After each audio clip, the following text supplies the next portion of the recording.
Let's talk about the elephant in the room. Usually I've got a smaller amp setup behind me, but I swapped the amps in the opposing corners of this room because I'm currently rehearsing with my smaller amp setup instead of the one behind me. And in today's world, this kind of amp is quite literally an elephant, or a dinosaur. So is it still useful to have a big amp like this?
When we're talking about sound, an amp setup like this never gets old. There's something about a 4x12 cabinet in terms of sound and feel that can hardly be replicated by a smaller cab. But with a head like this, there's an important caveat.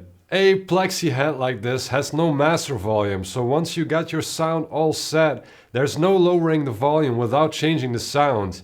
And this amp is so loud it would not be manageable in any kind of situation. So a good attenuator is a must. For most of this year I've been using the Tone King Ironman 2 attenuator that you can see sitting on top of the amp right there. This piece of equipment makes sure I can play this amp anywhere, at least in regards of volume. But a good attenuator like this also makes sure the amp sounds and feels the same when I lower the volume, as opposed to a lot of cheap attenuators.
So the volume of a big rig like this isn't the issue, but is it practical?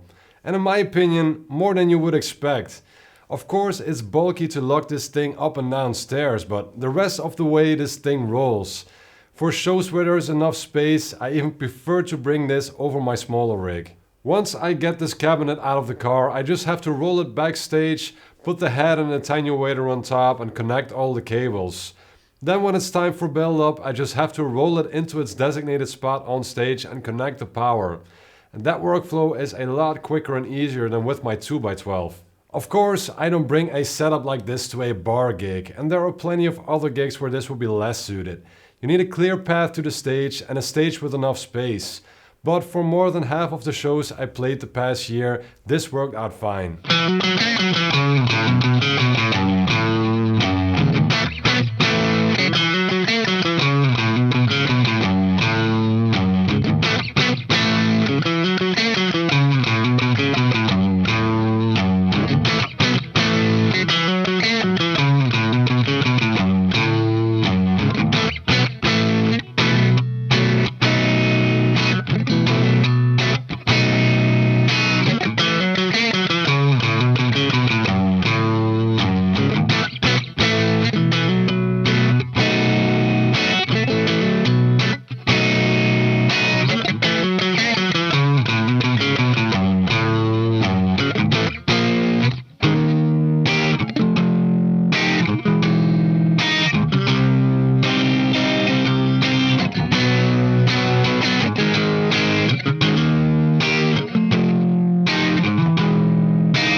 My closing argument might be pretty subjective, but I think it's a valid one.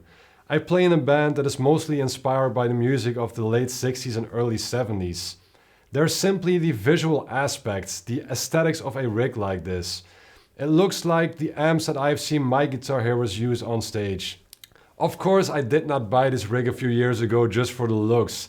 The sound is way more important, but most of us buy a Marshall Plexi with a 4x12 cabinet because that's the sound and the look of those who inspired us.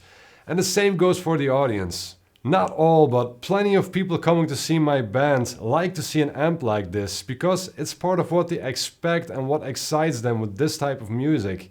It's not just an amp, it's stage decor. And seeing this amp still gets me excited to play it.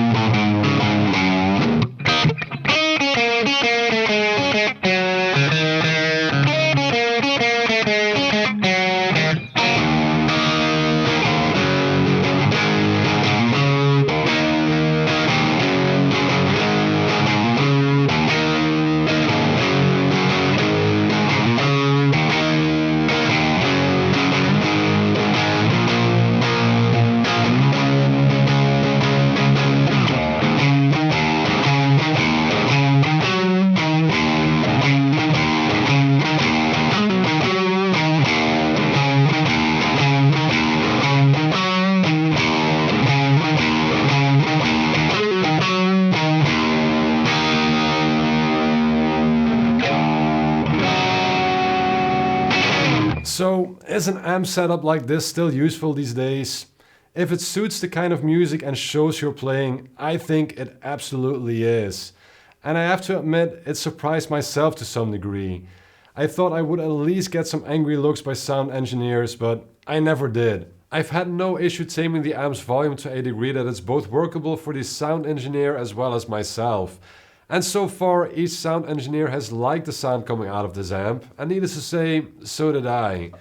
Where I hesitated a bit at first bringing this amp to shows, it has been the amp that I brought to most shows the past year. So, in my opinion, this amp doesn't need to be extinct at all. Do you still run a half stack or even a full stack?